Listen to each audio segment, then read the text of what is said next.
Oh, hey guys! Welcome back to North Coast Craftsmen.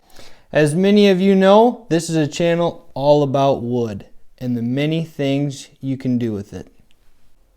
Today, we have a very special project, but first, I want you to go down below and there's a bell down there.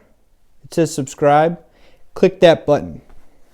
Now, as I was saying, we have a very special project today. Today, we're going to teach you guys about epoxy. I know, epoxy can be very, very challenging to work with. For any of you out there that have worked with it, it can give you a lot of problems, but we're going to teach you some of the ways that you can combat those problems so that hopefully, in the end, your piece of wood will look very, very nice.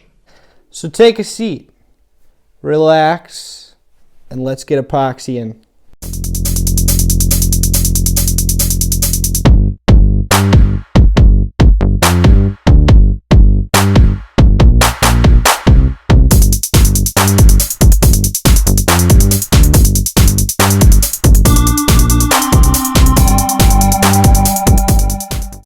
So the first step in epoxying this slab will be to remove the bark off of this live edge.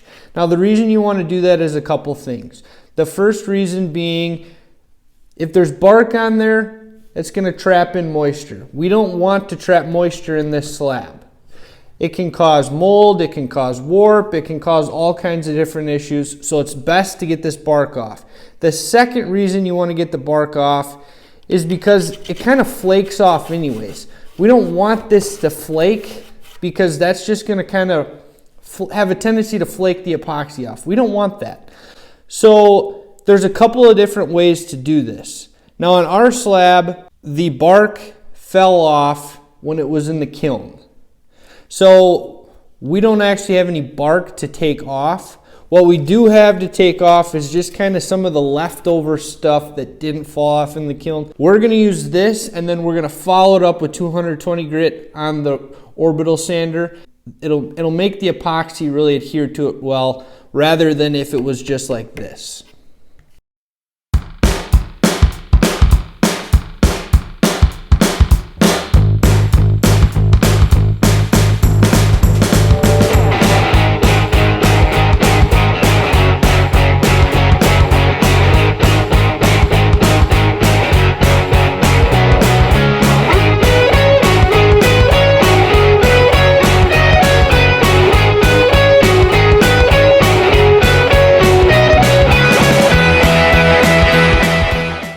So now that the slab is sanded, the next step is to put on a clear coat, and this will basically seal off all the air pockets in the wood. This will make it so when you put the epoxy on, you won't get as many bubbles to raise, and that will really help you guys. If you get bubbles, that's going to kind of ruin your epoxy. It's going to create pits, and it's going to be a lot harder to get out. You're going to see them, and it's not going to look very good. You're not going to like it. So what this does is that eliminates 90% of the bubbles. 90% of that will be gone if you do this part correctly. So what we're going to be using is a Minwax polyacrylic finish, and make sure you read your directions. So in your directions, it should tell you how to do this process. Ours specifically says that we can either use the epoxy, a very thin coat of the epoxy, or we can use a water-based polyurethane. So what we're doing is we're using a water-based polyurethane because I don't really like wasting the epoxy on something like this when I can buy a cheaper product and it'll get the job done the same way. So we are going to be applying 2 to 3 coats of this to the top, the sides, and the bottom, and we will be sealing off the entire board. So with all that being said, we'll get this first clear coat done.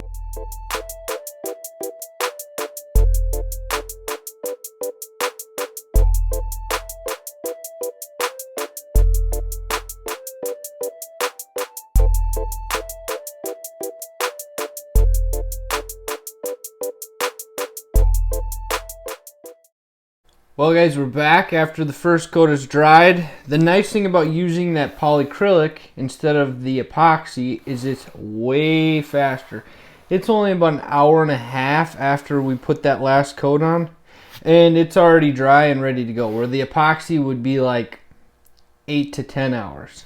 So you got a big time difference versus the epoxy for your seal coat.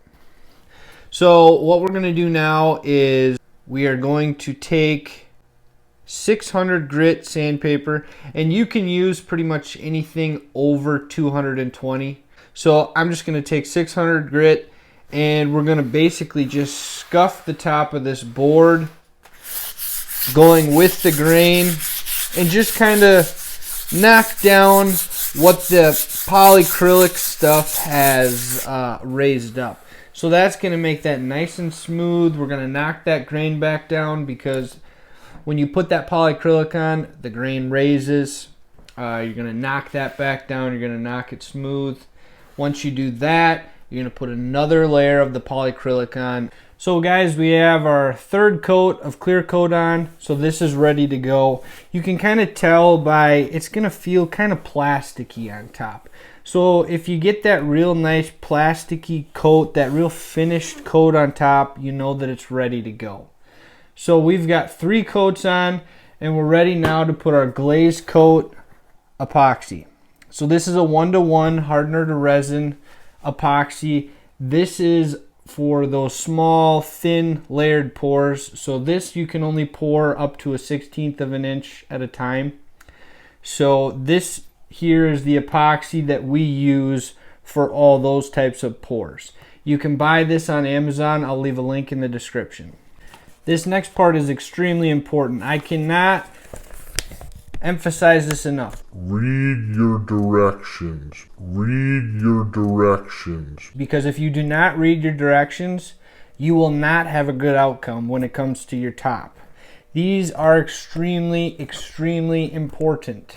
So our directions here tell us to put these 2 into measuring buckets. Once we have them in measuring buckets, B goes into A, and you begin mixing. So you mix those for 6 minutes. Then you put that bucket into a clean bucket and mix for 6 more minutes. So after you've mixed for a total of 12 minutes, your epoxy will be ready to be poured. So we're going to go through the mixing process now. We'll show you that on a time lapse, and then we'll get to the pour and we'll show you that up close and personal.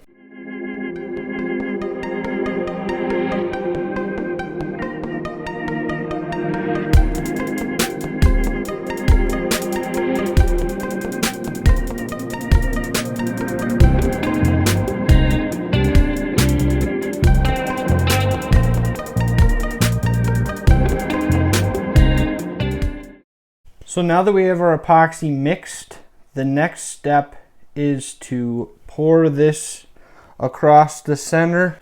We will use this plastic trowel to kind of spread it out across the top. And there's a couple other things I wanted to say that I forgot to tell you earlier. So the first thing is you want your room to be 70 degrees or higher. And that's so the epoxy has a good cure. The second thing is after your last clear coat, scuff the top of this a little bit so the epoxy has something to adhere to. And then when you're done, use some isopropyl alcohol and a microfiber towel to wash off the dust. So we are going to take the epoxy and slowly we are going to dump it across the top of the table. Like so. We will use some of that extra on the live edge portion. So now you take your trowel here and you just kind of spread it evenly across the top. So yeah, you just kind of let it do its thing. When you get it all leveled on top, and it runs over all four sides. That is when you take a foam brush and you kind of get the sides that the epoxy doesn't touch. You need a little bit more epoxy.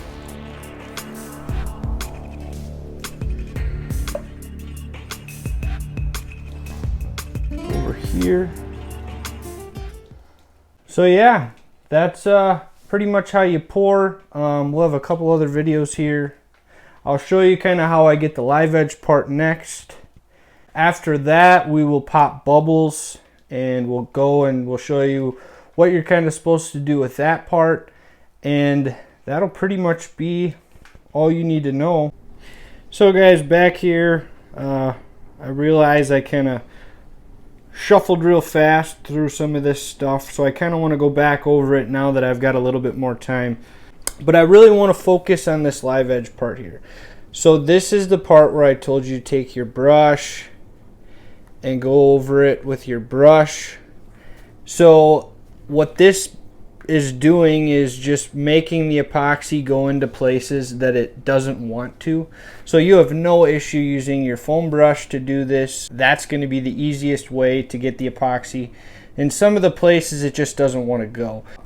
We're going to keep watching over this table here for the next probably half hour to an hour, and any bubbles that do show up we're going to pop. Now you're probably also wondering, what do you do about the drips and all that stuff? Well, we're going to come back here once this epoxy is a little bit harder, and I'll show you at that point what you should do with these drip marks, because you're not going to want those.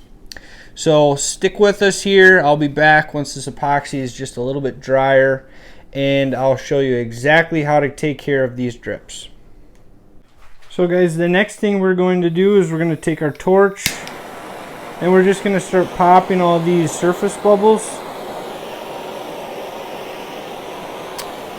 So you're going to do this periodically for about the first hour of the pour.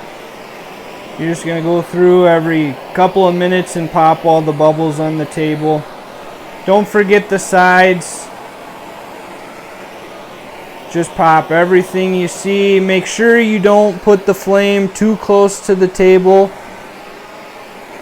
And make sure you just keep the flame moving the entire time you're popping the bubbles. Otherwise, you're going to burn your epoxy. If you burn your epoxy, don't worry, that is fixable. You'll just have to do another pour. So like I said, you're just going to kind of keep doing this for however long it takes for all the bubbles to rise up to the surface. So guys, we are back and we are here to take these bubbles off the bottom of our slab. Now, I've already done this, but what we will do is essentially take our tile square, and what we're going to do is just rub it all the way along all four sides of the bottom. The key time to do that is just as soon as this stuff is starting to kind of get just a little bit tacky. And you might have to do it a couple times. If it starts to drop down again, do it again. It's not going to hurt anything. So do it until the bubbles quit forming. So that's all you have to do to get rid of the bubbles. And whatever is left over, you can just turn your slab over and you can sand the rest of that smooth with 220 grit sandpaper. So it's a pretty easy fix. Well guys, if you made it this far, you are now an epoxy expert. We've taught you everything that you need to know in order to pour epoxy. If you're looking to achieve a gloss finish, then your job here is done. But some of you might want a matte finish on your epoxy, so stay tuned. That's going to be our next video. We're going to teach you how to do that. So with that being said, this is the end of part 1, and part 2 will be all about how to get a matte finish on your epoxy. So guys, as always, if you have any questions, comments, or concerns, we'd love to hear about them in the comments below. We look forward to hearing from you. I can't leave yet without telling you guys all about our Facebook and Instagram page. Our Facebook page, North Coast Craftsmen, and our Instagram page at North Coast Craftsmen. That is where you will find all of the things that we've done and all the things that we will continue to do in the future. We also look forward to teaching you about how to gain a matte finish on your epoxy. So look for that video. We'll let you know when it's out, only if you hit the subscribe button and ring the bell so that you get notified whenever we post videos. Thank you guys for watching. We look forward to seeing you in the next video, which will be all about the matte finish on the epoxy.